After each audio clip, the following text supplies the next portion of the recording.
Good morning, everybody. I'd like to introduce now Cezar Trifu, who's coming in via Skype from Kingston, Ottawa. And a few words about him first. He's been active in the hobby for nearly 50 years, first as YO3YC, but he moved to Canada and has a career which has been in and out of academia. So in November '95, he took up a place at Queen's University, Kingston, in the area of seismology.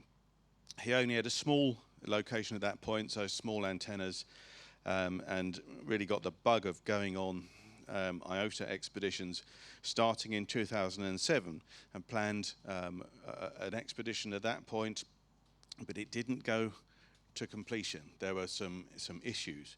So not taking no for an answer, he went out again in 2008 to Northern Labrador, and that was the start of what became over 20 IOTA activations, averaging about 2 per year, 5 of which involved 2 people, 2 of which involved 3 people, but the rest were all single-man endeavors in some really remarkable places, and that's what we're going to be hearing about. So with that, I shall hand over to Cezar and leave him to talk. Thanks, Cezar. Off you go. Thank you very much, Colin, and thanks everyone for patiently, waiting for me. I know that this is late in the day there. You guys want to, as I said earlier, hit the road. So I'll try to make it brief and leave a few minutes at the end for some possible questions. I definitely want to thank very much the RSGB, the convention, the guys who put together this convention for giving me this opportunity to be with you via Skype. It's been very generous. I appreciate it very, very much. So the title of this presentation, there's been an article in October issue of Radcom, so I'll try to fill in some lines which were not written, and to give you a little bit of not different view, because it's supposed to be the same trip, but just tell you here and there a few things that were left out, and they might be kind of, they might be interesting. We'll definitely have a discussion on the log, and I will show where the UK, the different UK DXCCs ended up, and we'll talk a little bit about that. Hopefully the next operation will be better in that regard.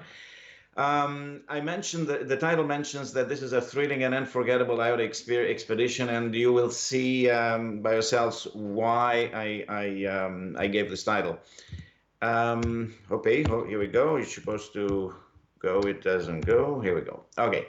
So the target was Solomon Islands. Why? Because it had 2 groups, 2 IOTA groups. All the reference to groups is in terms of IOTA. Oceania 168, which was at the time the rarest IOTA group in Solomon DXCC.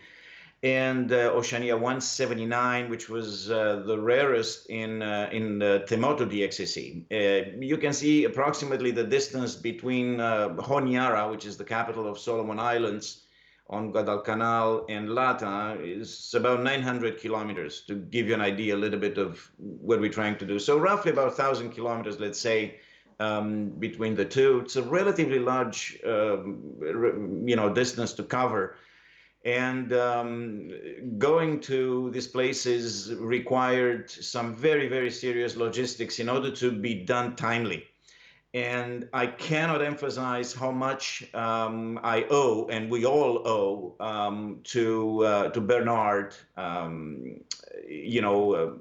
Hotel 44, Mike, Sierra, and Delta Lima 2, Golf Alpha Charlie, who spent about half a year in residence in Honiara, or in Solomon in general, but mostly in Honiara. So he was an extremely avid supporter. Initially, the trip to he and someone else wanted to do the trip to 168. So I focused entirely on 179, And a few months into the process, once it was announced, and the trip to 11679, the DAF group, we were very. We learned from. I learned from Bernard that his operation from 168 will not take place, and then he was very kind to take a trip, a recognition trip, both to 168 and 158, just in case we may have time in between to do that one too.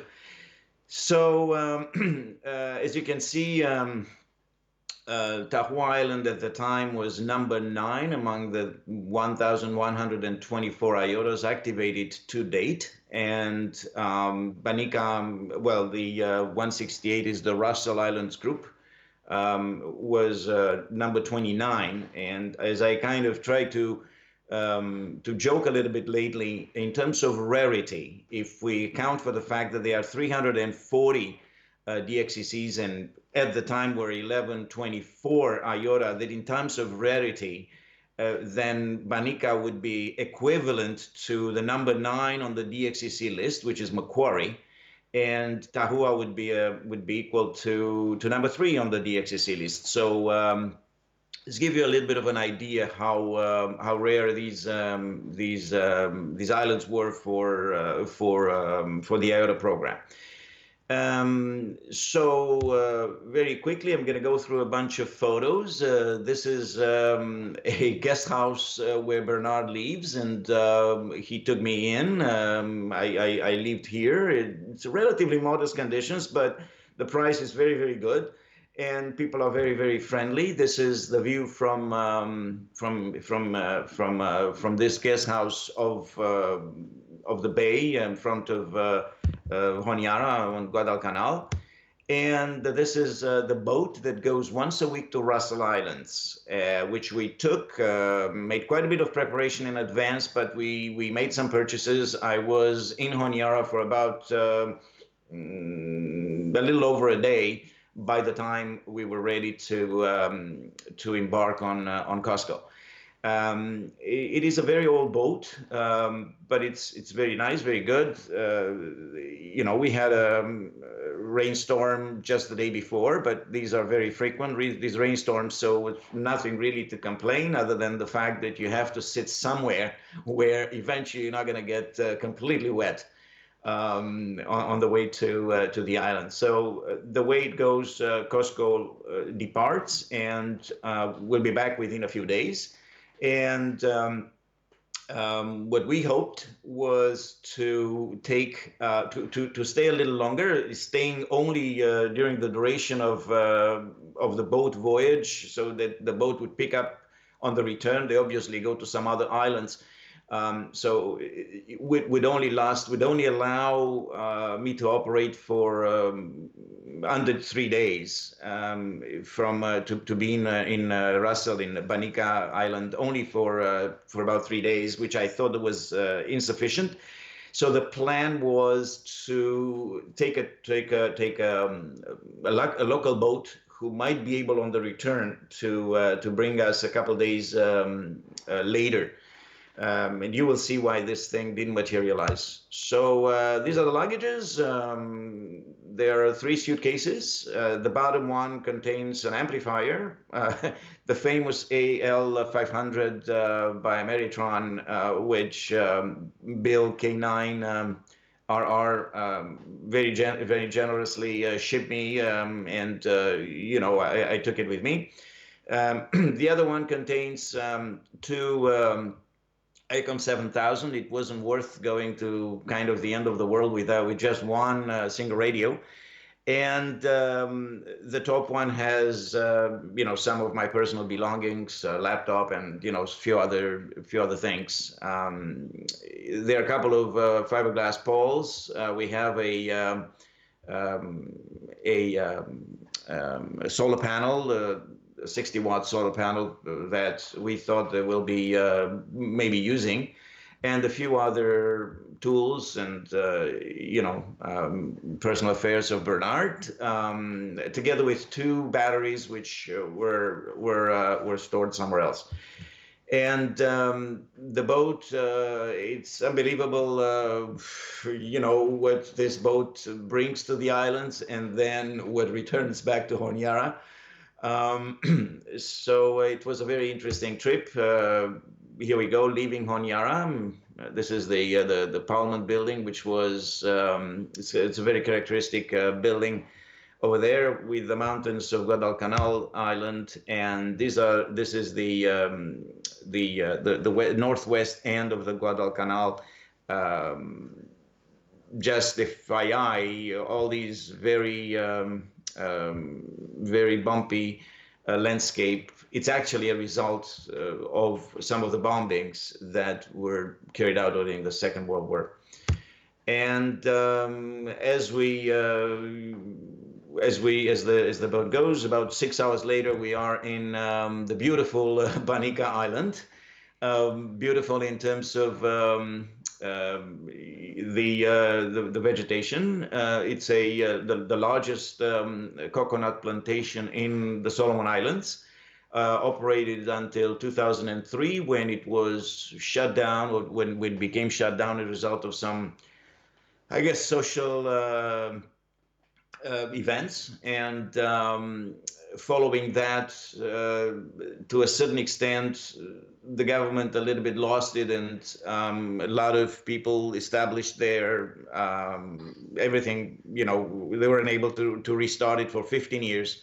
There's no electric, there's no running current on the island. There's no running water on the island. That's virtually, there's some people living in the old amenities.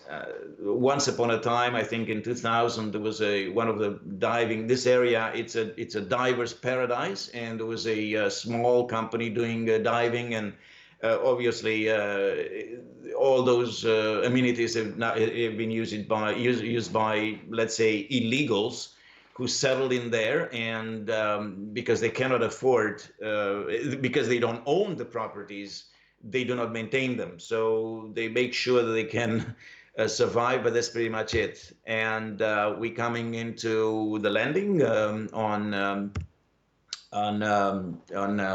Banica, and you see Bernard in extremely. So he returned here. I financed all his trips, but he was extremely generous to take time and talk to, long before our arrival, with all the officials, the police and everything else, make sure that everything will be fine. The big antenna you see in the back, it's what you think it is, but unfortunately, there's no cell coverage from there. There's no power on the island, at least, so. So that's the conditions aren't necessarily ideal for amateur radio. This is the place where we would leave. It's about a couple hundred meters, maybe a little bit more from the pier where we landed, right along the water. The gentleman, John Mairiri, it's an electrician in Honiara, and he spends most of the time working in Honiara, but he was here for us, arranged well ahead of time by Bernard. So it was, very generous of him to offer us the possibility to stay here. So he has a 5 kilowatt generator, which, we intended to use so that I can, I can operate with the amplifier, but unfortunately, 200 QSOs into the operation, the amplifier died. Or so it seemed. As it turned out, the amplifier somehow got overheated, and it never wanted to start again. As long as we were in this operation, and once the amplifier was returned back to Bill, Bill said that just started nicely. So we tried many times. We tried in a couple of different days, and maybe it was the humidity. We'll never know. Unreliable piece. We'll never take it again for that reason. This is after the amplifier was put away, and the bed in the back had about, when it rained, there was a diameter of about a foot, right in the middle of the bed where the water was pouring from the top of the roof. So it was not really, well, luckily I didn't have to use the bed too much, but it was not, too inviting. So 24 hours after our arrival, we had a major storm. This is another 24 hours after that. You see the backyard completely flooded. It was about 20 centimeters. The bottom of the bottom of this pond was about 20 centimeters, about roughly about 20 centimeters or so. It was a little bit, let's say, wasn't great to, as you may remember, I'm using an antenna manufactured by Ray, initially by Ray Delta Lima 6 Quebec Delta Whiskey, whom I originally acquired through CAN G30CA, but since Ray allowed me to clone the antenna, not for commercial purposes, just for my purposes, and the antenna has different connectors for different bands where they have to be removed to make it work on different bands. This is on the anchors, but it's also right on the antennas, the same thing. And when you have to put the antenna down and move those things, so the middle of the night, it's not very, very comfortable. But these are the conditions we had. Unfortunately, this rain scared everyone around, and nobody wanted to take us by boat. The ocean was a little, for the guys who are just doing short trips, they didn't have the little boats were not meant for trips all the way to Honiara, and nobody wanted, or even close to the edge of the Guadalcanal, and nobody wanted to take us. So we had to come back with Costco. These are some beautiful berries, about the size of some cherries. Extremely refreshing, very, very mildly sweet, and I impressed me. I've never seen anything like that. So we say bye to John and continue the trip back to Honiara. There are turtles here, there are pigs, there are all sorts of animals in apparently dreadful conditions, but they used for big feasts by the family. So they bring them from where they grow them on, or they harvest them on the islands back to Honiara. So this is the house, and just to give an idea, it's a very, very good, very, very close to the ocean. So, it's a beautiful propagation conditions, but I had to operate mostly 100 watts through pretty much all the time. Back in Honiara, we are now, we have a couple of days between this and my flight out to Lata, the capital of Tuamotu, and we decided that Bernard was in sync with me. I'm not just going to sit in Honiara. We're going to try to reach Florida Islands, Tulagi, which with a lot of luck, we managed to reach after sunset. All the boats, by the time we returned, were gone. But got into high gear, and Bernard knew exactly whom to ask, where to go, and we managed to go very, very fast, drop the amplifier, strike a deal with a latecomer who still wanted to head back to an island which was relatively close to Tulagi, so offered us, agreed for a certain sum of money to take a detour to drop us in Tulagi. Tulagi is a very it's a touristic place. Unfortunately, this was out of season for them, but it's a very, very nice place. Fortunately, the antenna barely fit within the compound of this guest house. This is a provincial guest house, which is a little bit better, obviously, than the conditions on Banica, on Russell. This is about 40, 50 kilometers just across the bay from Honiara, but it has AC. And just to show, they are very again, it's a very touristic area, and you can see some of these the hotels. These are little hotels which are much cozier than the places we stayed in, but we were not really on holidays, and we tried to manage the best we could, prices and amenities and so on and so forth.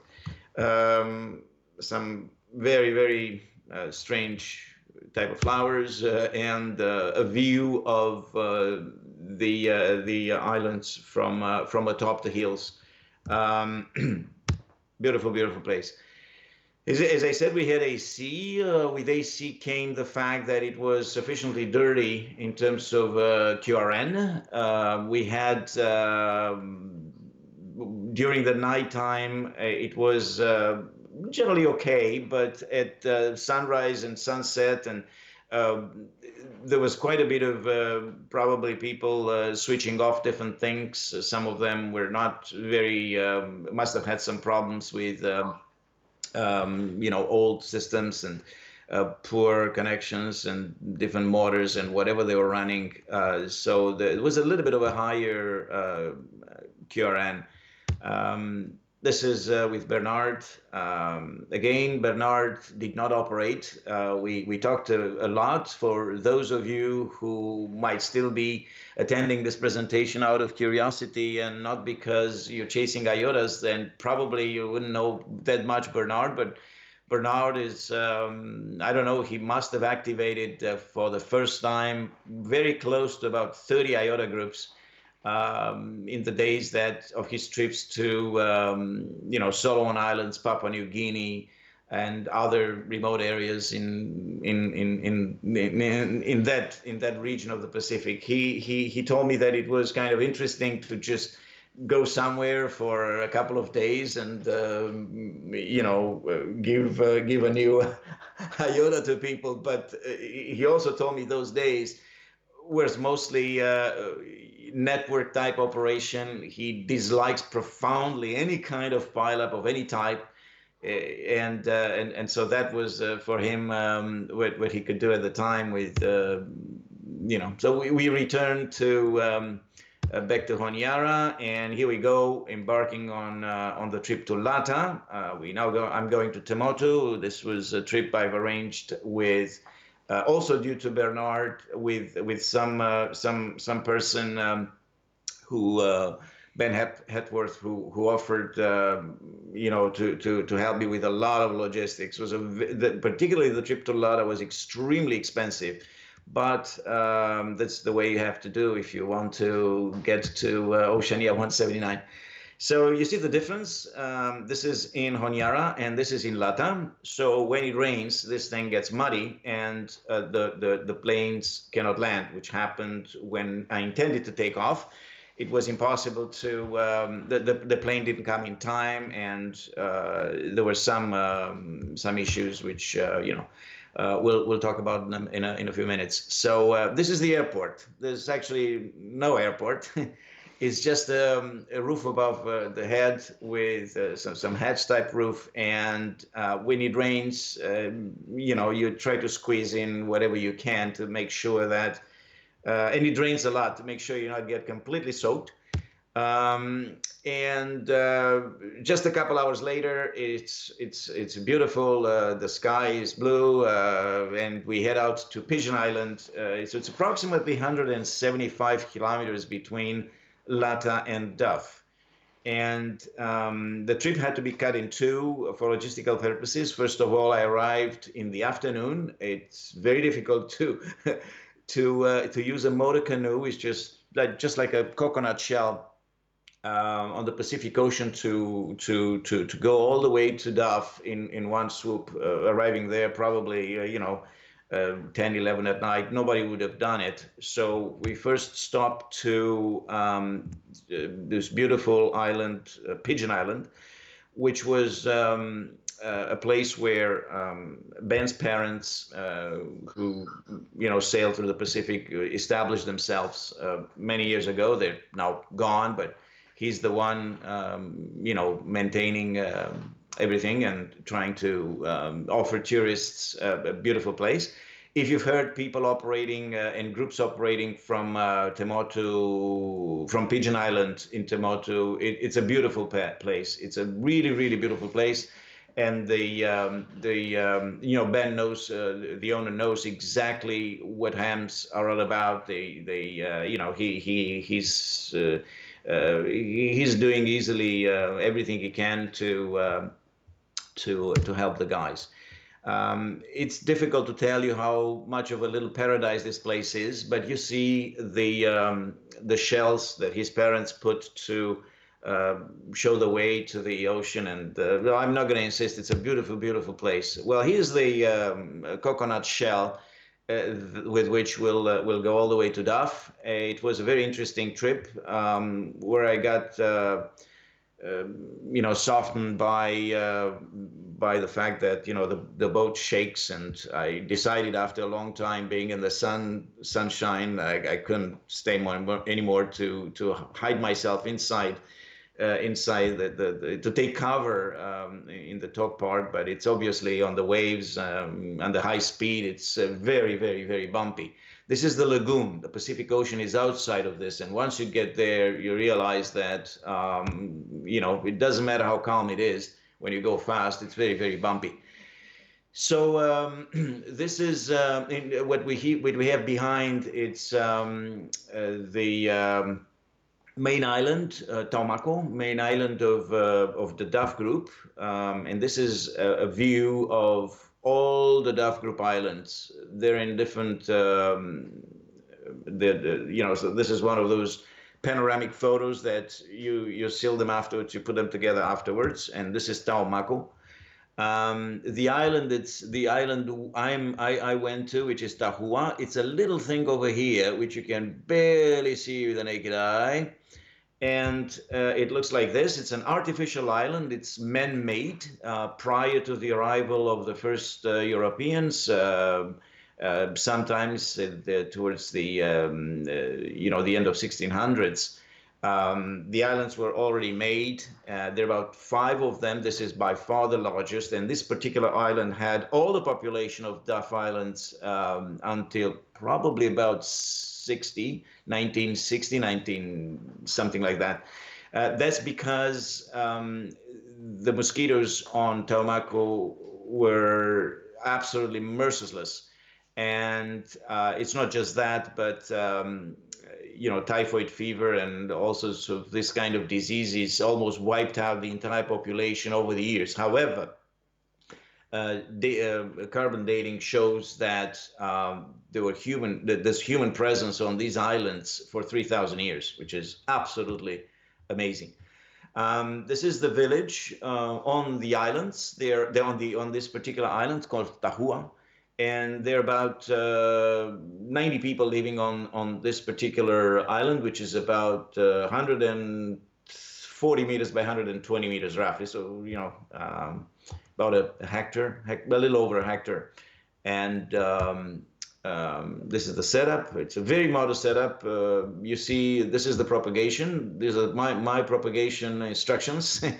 On each band, and there's a summary here on the 24 hours, and the log is on paper, and it was a very modest operation if you want, but pretty effective. There were some periods of time when we couldn't really operate. There was virtually no propagation on 30 meters for one reason or another.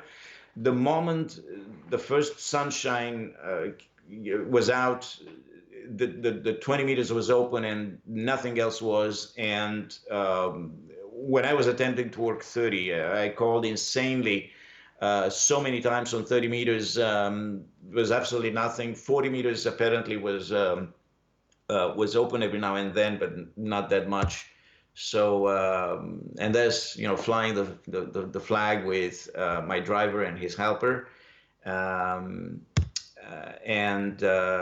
Well, the advantage going there is that when you have the fish is right then taken from the harvested from the ocean, and it's made in the simplest possible way. There are all the basic things you can, no fancy tastes, fancy ingredients. It's all as close to nature as you can possibly imagine.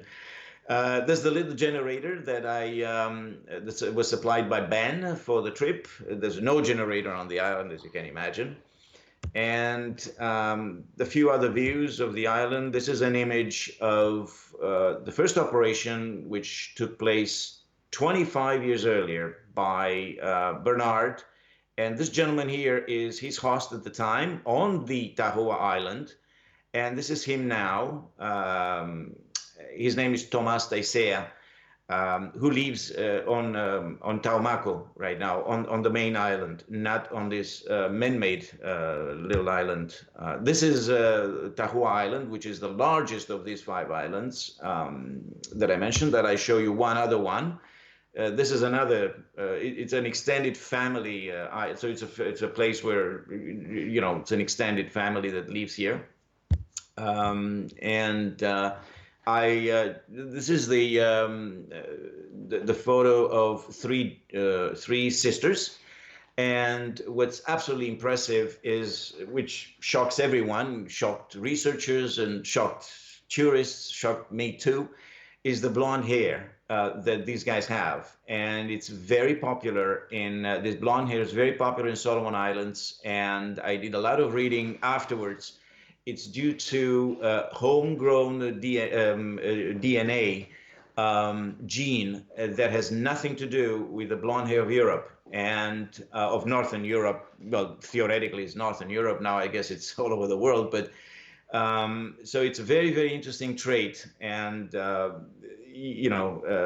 based on this, there's a lot of research done into how naturally some of the DNA can be can attain this very, very interesting varieties.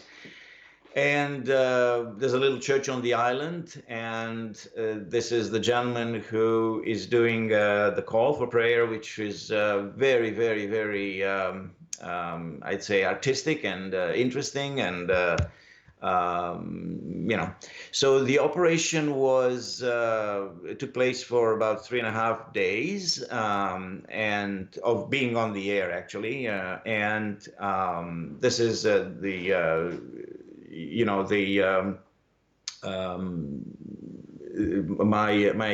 my driver and the son of the chief. Abrosmiki, who was absolutely instrumental in accepting to have me there and do this operation.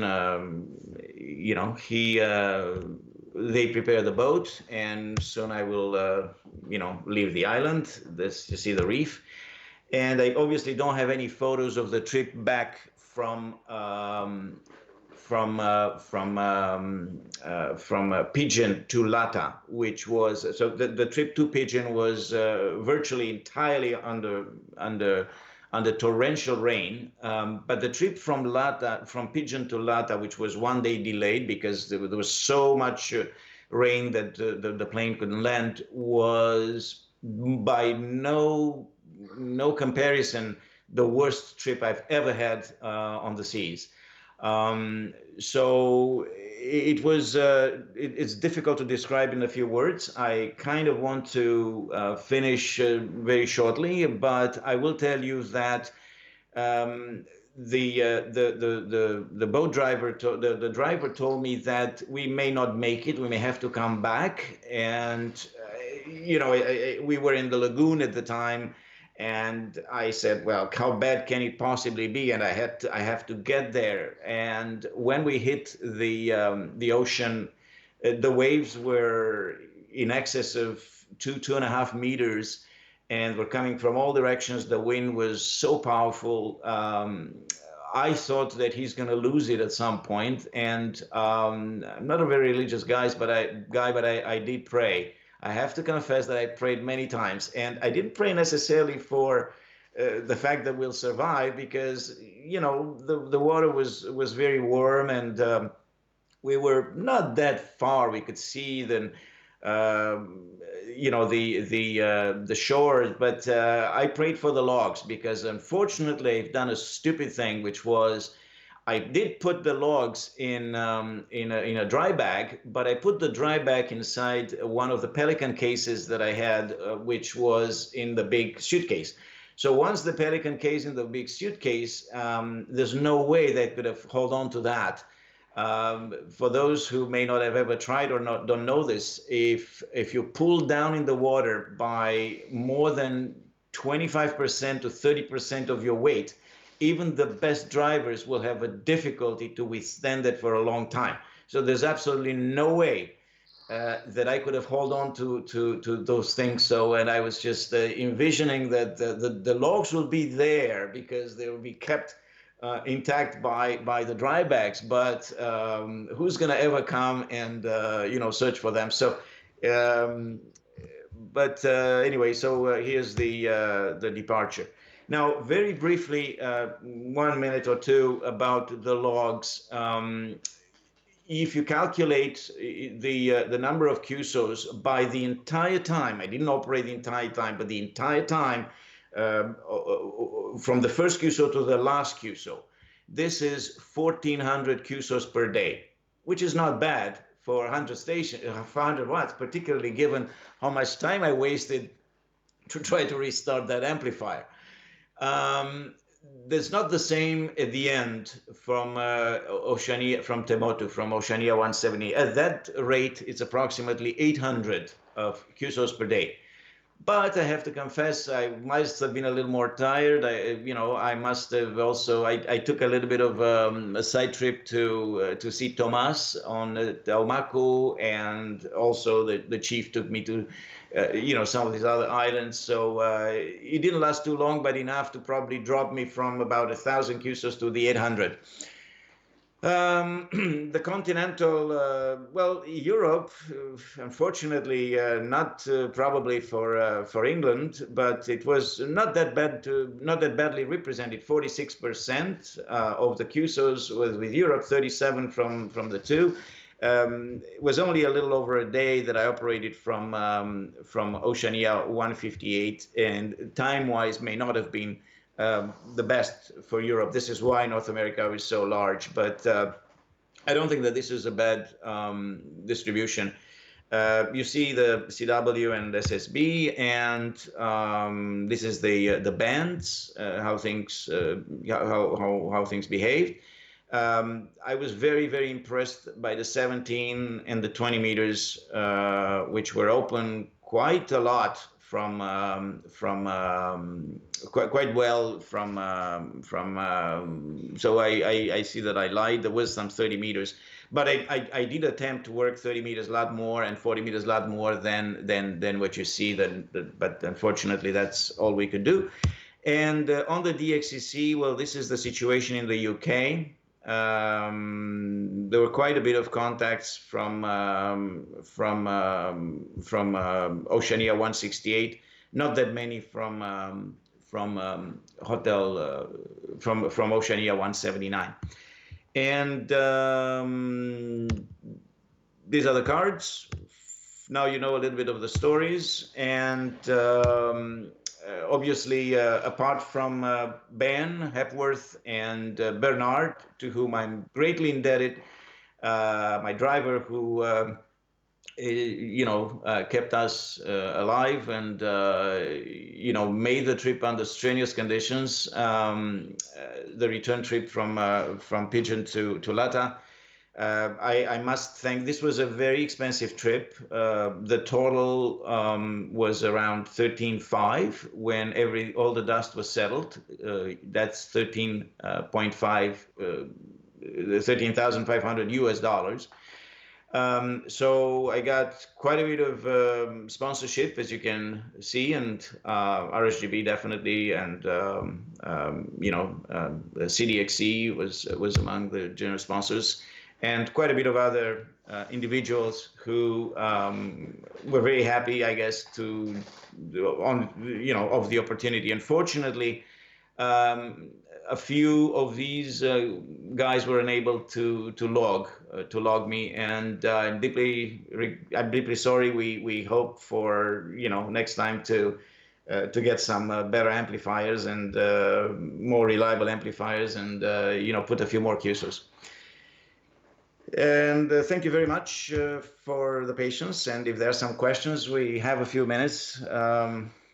So that's the website where the trip was.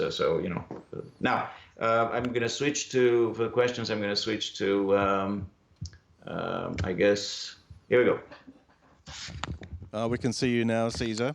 Any questions from the floor? One at the back there.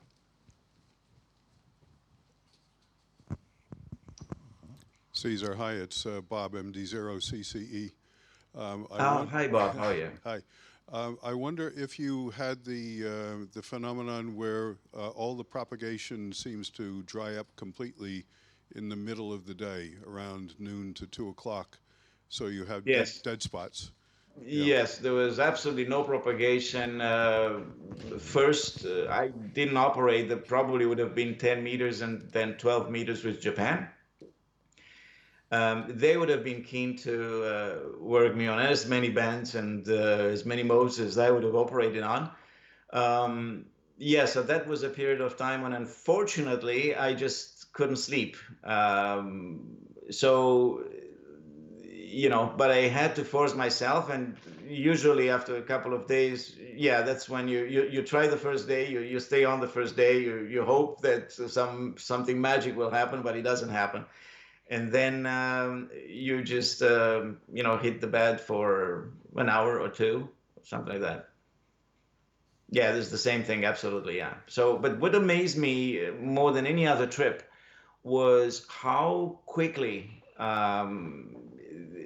it's true that we're very close to the equator, right? So the sun comes very fast right up, and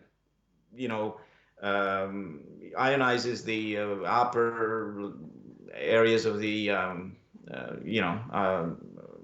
atmosphere, the ionosphere, and you think it's understandable, but I've been some other times in those places, probably not quite that close to the equator, because I do not ever remember to have had such a sharp transition between 40, 30, 20 meters and 20 meters. Once the sun is out, very, very shortly, the 17 is open. It may not be open to Europe yet, so I continue to stay on 20, but you do the tries, and you realize after the first day I made the notes, and I spent as much time as I could with Europe on 17, because it was with 100 watts you can get into Europe quite nicely. Unfortunately, there were some people, including I think Dave, EI9 FBB, who mentioned to me that I might have stayed a little too early. I might have left a little too early. Sorry, I may not have stayed enough on 20 or 17. And it's true that I try to log as the Western Europe and the west of Western Europe, and only then move to 17. I don't know. I think it's a problem. It must be a combination of a couple of things. I'm not sure that he was right. He might have been right, but I'm not sure, and I'll tell you why. Because you were coming always. You were my, when I worked you, I kind of knew that, someone with good operating conditions should be able to pick me up in the British Islands.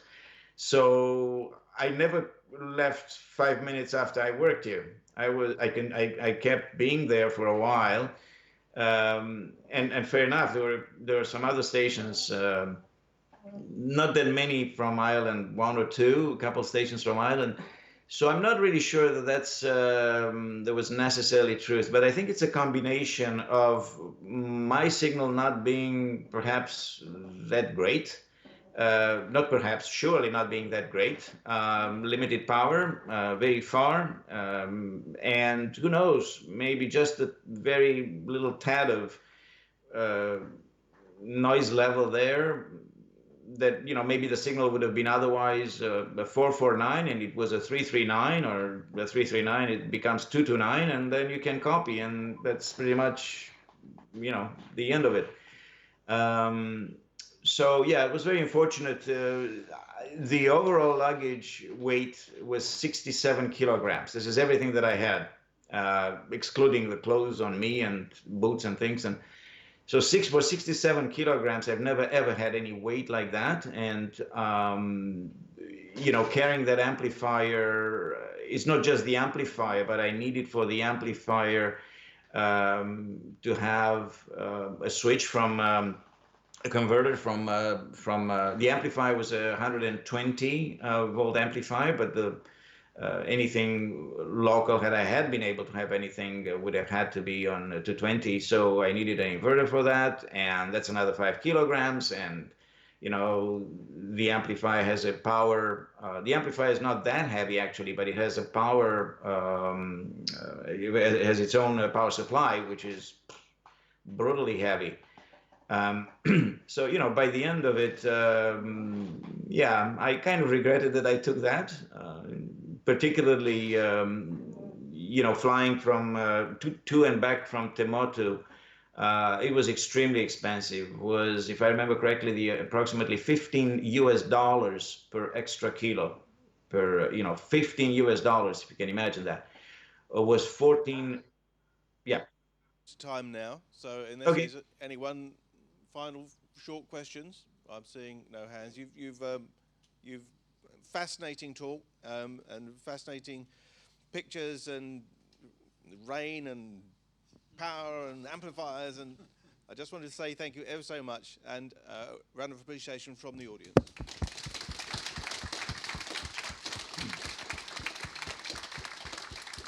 Thank you very much, guys. We look forward to work everyone on the next trip, and we'll have some news coming out soon.